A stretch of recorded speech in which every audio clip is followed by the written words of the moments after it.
गुरुजी, मैं पानी का लोटा चढ़ाते चढ़ाते मेरा पूरा कम से कम मेरे को 8 साल हो गया, पर मेरी जिंदगी में सुख बिल्कुल नहीं आया।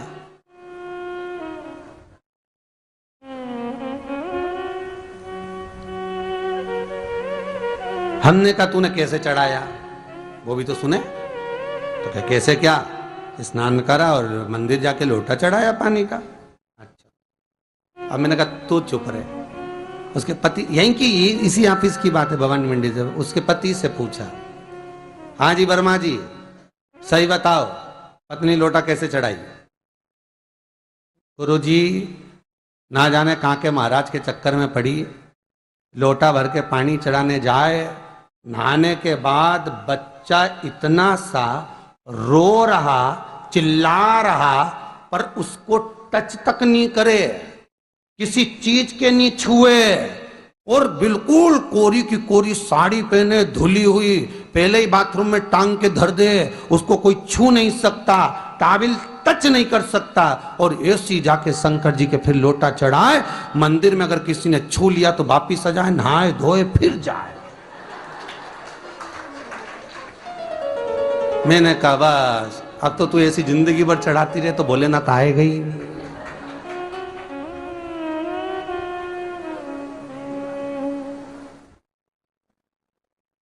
सत्य बोलो रे, मिलेगा। कई लोगों ने पूछा शंकर को रिझाने के लिए कौन से कलर के कपड़े पहने कि शिव राजी हो जाए। शंकर को पाने के लिए कपड़ा बदलने की जरूरत नहीं होती, शंकर को पाने के लिए कलेजा बदलने की जरूरत होती है, शंकर मिल जाता है। कपड़े से शिव कभी नहीं मिला साहब। आप कौन से कलर के कपड़े पहन रहे हो, ये शिव प्राप्त नहीं करोगे हो। सफेद पहन लिए, लाल पहन लिए, केसर के पहन लिया, उससे शंकर नहीं मिल रहा हो। बहुत सारी रुद्राक्ष की माला धारण कर ली, हाथ में भी खूब सारा रुद्राक्ष पहन लिया, यहां पर भी पहन लिया, कान में भी रुद्राक्ष धारण कर लिया, जटा पे भी रुद्राक्ष लगा लिया, उससे शिव नहीं मिलने वाला हो।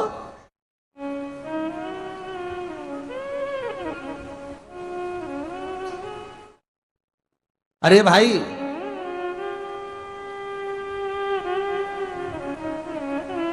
किसके पास में जा रहे हो आप जल चढ़ाने के लिए?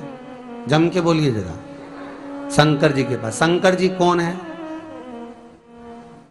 तुम्हारे कौन से मतलब नहीं है। भगवान को तो केवल इतना मतलब है कि आप मन कैसा लेकर आए हो। ये तन साफ करने से, स्नान करने से, खूब रगड़ रगड़ के नहाने से, लक्स पेयर से, खूब घिस घिस के नालों ने, क्रीम ने, पाउडर, डेंटिंग पेंटिंग करके फिर भगवान के पास जाओ और बढ़िया 2-4 घंटे तक फैशन करके भगवान को रिझाओ, भगवान रिझेगा? अरे गर्ग संहिता में लिखा है कि शंकर को एक बार प्रणाम करने का फल क्या है कि 10 अश्वमेध यज्ञ के स्नान का जो फल होता है वो मात्र शंकर को प्रणाम करने से मिल जाता है। कितना? 10 अश्वमेध यज्ञ के स्नान का जो फल है शंकर को मात्र प्रणाम करने से मिल जाता है। पर गर्ग संहिता कहती है कि 10 अश्वमेध यज्ञ के स्नान के बाद भी मनुष्य का जन्म वापिस मिल सकता है। मतलब वापिस तुम्हारा जन्म हो सकता है, किसी भी रूप में हो, जन्म हो सकता है।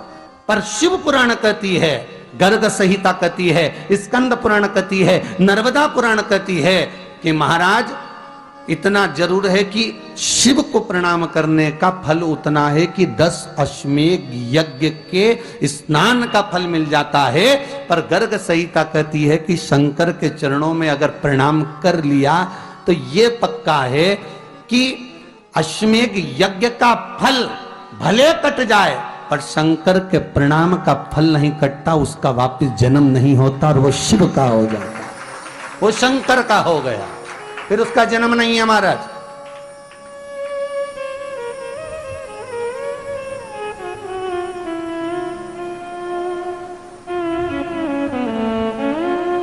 पति से कहा हाथ धो, स्नान कर लो जल्दी से, फिर अपन को चलना है मंदिर। पति बोला नहा लिया एक बार तो दूसरी बार फिर से नहा लो।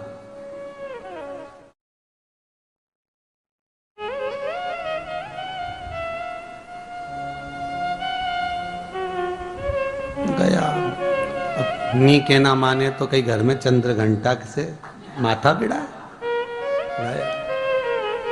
स्नान करा फिर आया। चल पलंग पे काय को बैठ गए?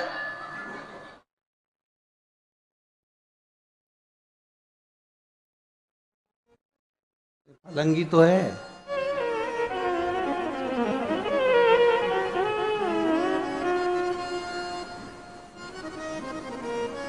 फिर से नहा के आओ।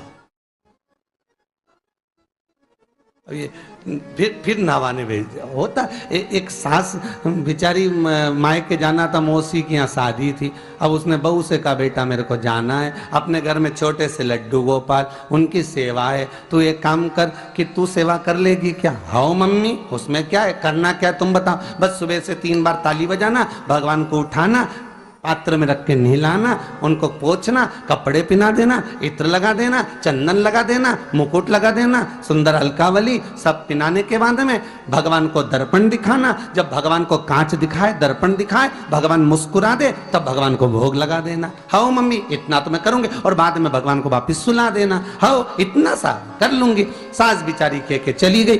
अब बहू सुबह से उठ के 3 बार ताली बजाई, भगवान को उठाया, बिठाया, नहवाया, तैयार कर दिया। तैयार करके जो दर्पण दिखाया तो भगवान तो मुस्कुराया ही नहीं। अब इसको कौन समझाए कि पीतल की मूर्ति कोई हंसे है? पर उसने तो विचार करा कि सास के गई भगवान जब मुस्कुरा दे तो उनको भोग लगा देना। अब भगवान तो कोई मुस्कुराए नहीं, ये दर्पण दिखाया। इसको लगा कि मेरी सेवा में कोई कमी रह गई। इसने भगवान का कपड़ा वपड़ा वापिस उतारा, इनको वापिस रजाई में सुला दिया। अब भगवान को वापिस रजाई में सुलाया, फिर आ गई, 3 बार फिर ताली बजाई, भगवान को फिर उठाया, फिर बिठाया, बिठाने के बाद में फिर उनको कपड़े वपड़े पहनाकर फिर दर्पण दिखाया, पर भगवान तो मुस्कुराया ही नहीं। ये वापिस इस सेवा में गलती रह गई। वापिस इसने सब कपड़ा उतारा, भगवान को फिर सुला दिया। सुबह 8 बजे से नहवा रही, कपड़े पहना रही और सुला रही। 1 बज गई।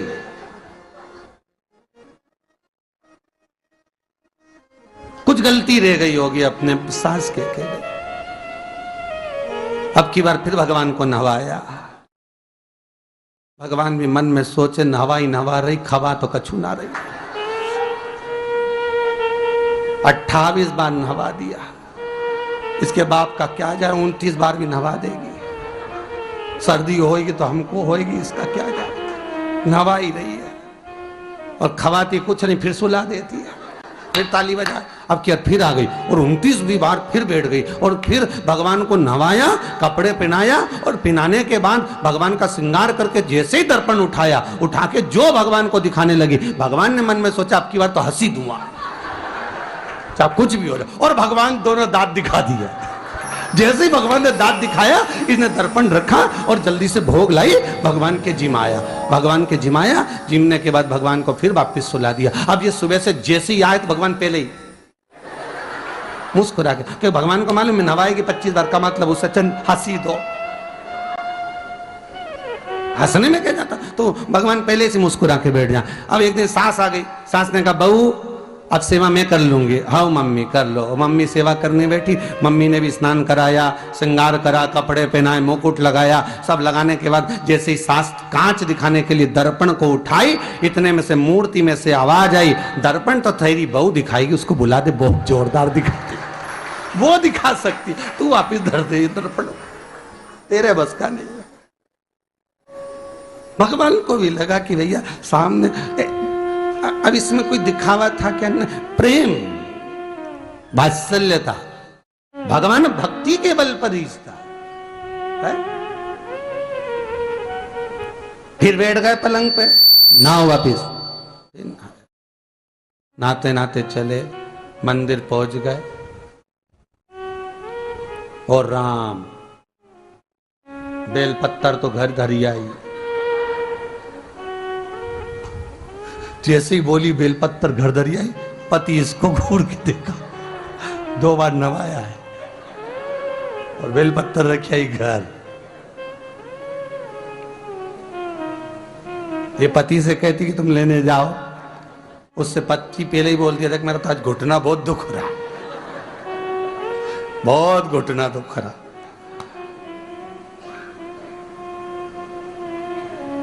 ठीक है,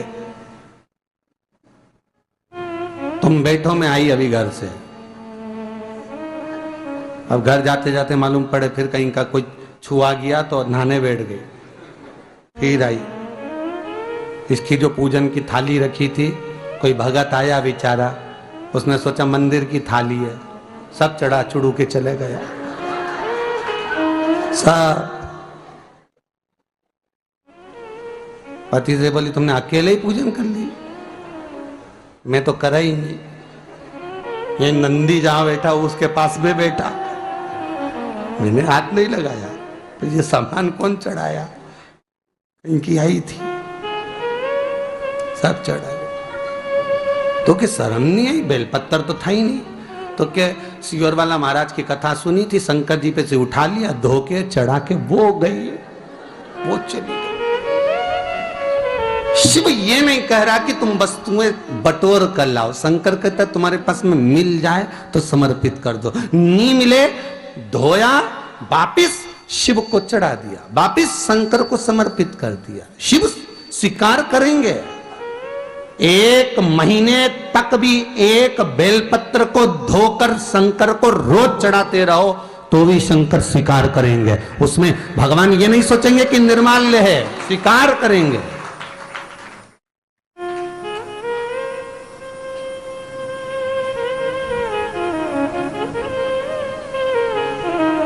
इसका मतलब ये नहीं है कि तुम मंदिर के घर से अगर पास में लगी हो, नजदीक में लगी हो, 8, 10, 15 घर छोड़कर कुछ थोड़ी दूरी पर भी बेलपत्र लगी हो तो लेकर जरूर जाना। नहीं तो कहीं कहीं की इतनी आलसन।